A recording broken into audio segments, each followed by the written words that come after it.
ಯಾವುದೇ ಕಾರಣಕ್ಕೂ ನೀವು ಹೇಳ್ತಾ ಇದ್ದೀರಲ್ಲ 2 ದಿನದಲ್ಲಿ ಅಂತ, ಇದೊಂದು ಚಾಲೆಂಜಾಗಿ ನಾನು ತೊಗೊತೀನಿ. ನೀವು ಈ ಚಾಲೆಂಜಾಗಿ ತಗೊಳ್ಳಿ. ಇನ್ನೂ 10 ದಿನ ಟೈಮ್ ಕೊಡ್ತೀನಿ. 10 ದಿನ ಟೈಮ್ ತೊಗೊತೀನಿ. ನೀವು BJP ಬನ್ನಿ. ನಿಮ್ಮ ಅದೇನು ಹೇಳ್ತಿದ್ರಲ್ಲ, ತಾಕತ್ತು, ಅನ್ನ ತಿನ್ನೋ ಬಾಯಿ, ಅವೆಲ್ಲ ನಮ್ಗೆ ಆ ಸಂಸ್ಕಾರ ಗೊತ್ತಿಲ್ಲ, ಆ ಮಾತುಗಳು ಬರಲ್ಲ. ನಿಮಗೆ ಅದೇ ತಾಕತ್ತಿದ್ರೆ ನಾನು ಚಾಲೆಂಜ್ ಓಪನ್ ಚಾಲೆಂಜ್ ಕೊಡ್ತಾ ಇದ್ದೀನಿ. 10 ದಿನ ಟೈಮ್ ಕೊಡ್ತೀನಿ. ನೀವು BJP ಬನ್ನಿ. ಆಮೇಲೆ ನೋಡಿ, ನೀವು ಜನಗಳಿಗೆ ನಮ್ಮ BJP ಬಂದ್ಬಿಡ್ತೀನಿ, ನೀವು ಯಾರು ನನ್ನ ಜೊತೆ ಇರೋರು ಆಚೆ ಹೋಗ್ಬಿಡ್ತಾರೆ ಅನ್ನೋ ಒಂದು ಭಯದಿಂದ ನೀವು ಈ ಡ್ರಾಮಾ ಎಲ್ಲ ಆಡ್ತಾ ಇದ್ದೀರಾ. ಡ್ರಾಮಾ ಆಡಬೇಡಿ ಸ್ವಾಮಿ. ನಿಮ್ಮ ಮಾತು, ನಿಮ್ಮ ನಡವಳಿಕೆ, ನಿಮ್ಮ ಯೋಗ್ಯತೆ ಎಲ್ಲರಿಗೂ ಗೊತ್ತಾಗ್ತಾ ಇದೆ.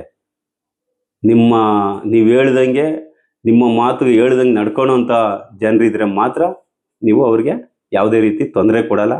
ನೀವು ಆಚೆ ಹೋಗಿದ ತಕ್ಷಣ ತೊಂದರೆ ಕೊಡೋಕ್ಕೆ ನೀವು ಪ್ರಾರಂಭ ಮಾಡ್ತೀರಂತ ಇಡೀ ಕ್ಷೇತ್ರದ ಜನತೆಗೆ ಗೊತ್ತಾಗೈತೆ.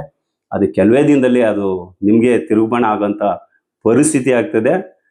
ನಿಮ್ಮ ಇತಿಹಾಸದಲ್ಲಿ ಮತ್ತೆ BJPಗೆ ನೀವು ಬಂದರೆ ಅದ್ರ ಪರಿಣಾಮನೇ ಬೇರೆ ಆಗ್ತದೆ. ಯಾವುದೇ ಕಾರಣಕ್ಕೂ BJP ಸೇರಲ್ಲ.